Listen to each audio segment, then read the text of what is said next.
Morning, fellow citizens. This is Sandra D. reporting live from the Denver News Studio, here with my co-host, Alexandra Russell.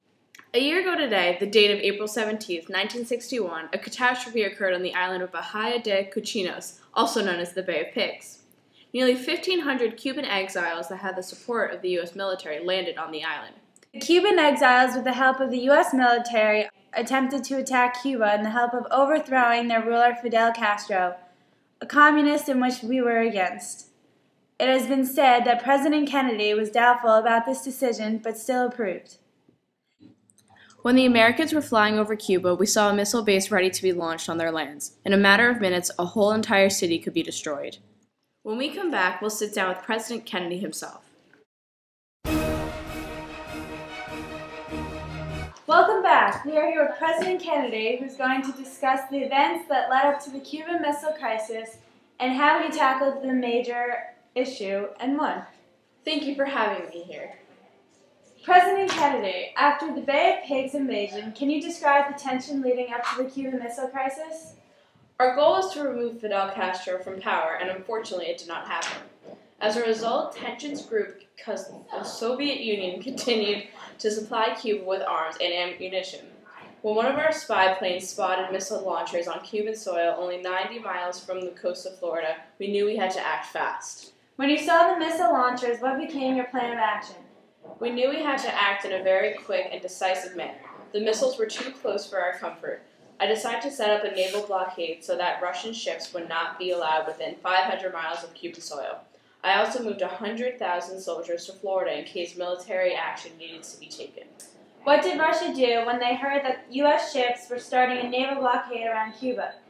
The Russians' reaction was one we had hoped for. They decided not to try to pass through the blockade.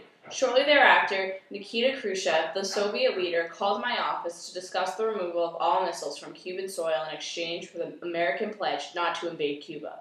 And this is what later became known as the Cuban Missile Crisis. Wow, thank you, President Kennedy. Now back to Alexandra at the studio.